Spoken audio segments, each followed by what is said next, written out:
رسول ما صلی الله علیه و سلم در رابطه به این موضوع بسیار زیاد ارشاد می‌فرماید: لتأمرن بالمعروف و لتنهون عن المنکر.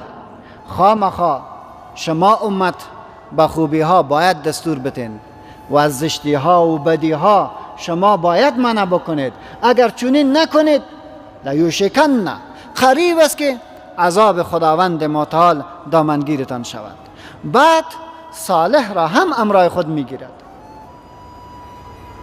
حدیث دیگری داریم که قومی بدبختی کرد و گناه و معصیت کرد، الله متعال دستوری از بین بردن از این قوم را صادر کرد.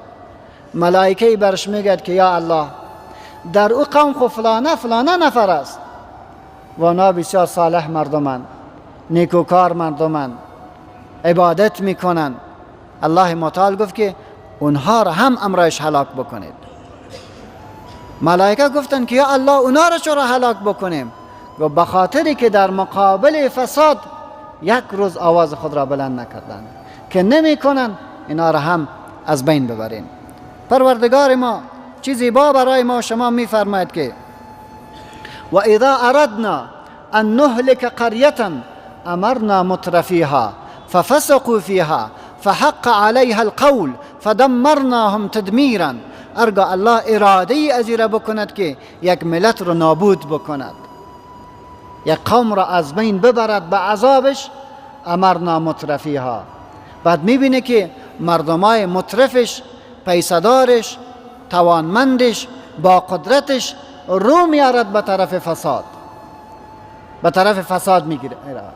از قدرتش سوء استفاده میکند، از ثروتش سوء استفاده میکند، از توانایی سوء استفاده میکند و کل نیرویش را به طرف بدبختی مردم به کار میبرد. چه رقم به کار میبرد؟ شما فکر بکنین تلویزیون های مبتذلی که در این کشور وجود دارد، کی پشت سرش است؟ مردم های پیسدار است یا نیست؟ مردم های توانمند پشت سرش است یا نیست؟ اینها به عوض کلام حق را بدهد، خوبی را برای مردم بدهد، اقوال و افلام و زشتی ها را برای مردم میدهد، ارگا بدهد، در حقیقت میتونست که کار خیر بکنه ولی کار خیر را نکرد. کار خیر را نکرد. مرهم نشدن بر زخم های مردم، بلکه زخم ها را تازه می کند. در حالی که کی هستند؟ پیسدار هستند.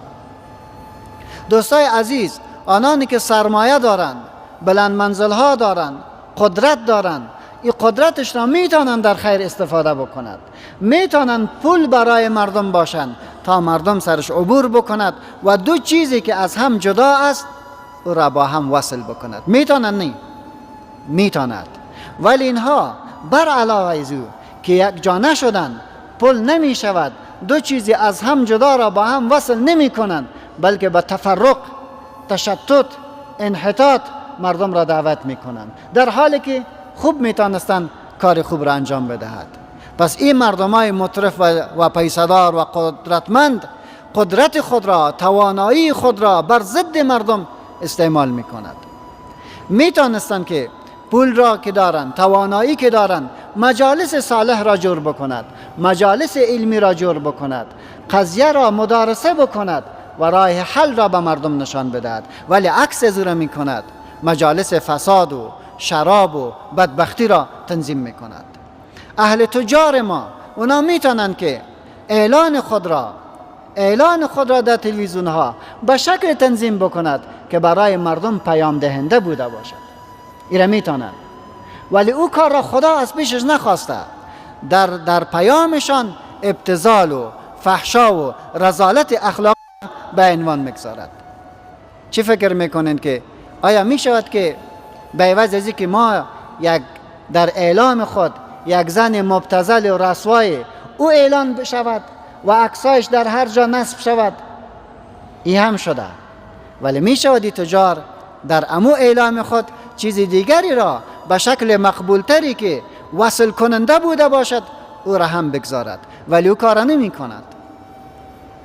او کار برش سخت است، نمیتونه رو تحمل بکند، در حالی که هدفت اگر اعلام مال خودت است به شکل دیگری هم می شود که او را برای مردم به نمایش بگذاری. ولی الله متعال اما قدرت را از پیش میگیره، بدبخت میشن. هرگاه که چنین کاری شود، الله متعال میفرماید امرنا مترفیها ففسقوا فیها، اینا در زمین فساد میکنن.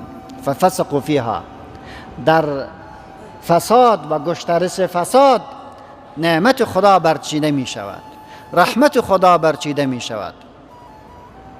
فحق علیها القول، ناگهان مورد عذاب الهی قرار می گیرد و نابود می شوند. ولی سوال در اینجاست که این گناه را خو مردم پیسادار و قدرتمند و توانمند چنین کاری کرد، ولی ما شما چرا عذاب میشیم؟ ما شما چرا نابود میشیم؟ ما شما چرا در این گناه در این بدبختی گرفته میشیم؟ علما میگه که به دو وجه عام مردم اونا هم نابود میشن. یکی که اطعنا سادتنا و کبراءنا فاضلونا، اینا میگن ما از کلانای خود بس تقلید میکنیم، به اندازی از اونا نمیتونیم چون پیسه نداریم، ولی به اندازه خود ما زمینه فساد بر خود مساعد میکنیم. چه رقم؟ پس تجار ما، پیسدار ما در هر کوچه و جاده اوجا اعلانات مبتذل داد، اعلانات مبتذل را وارد کرد، ولی یک CD قیمتش 10 افغانی است.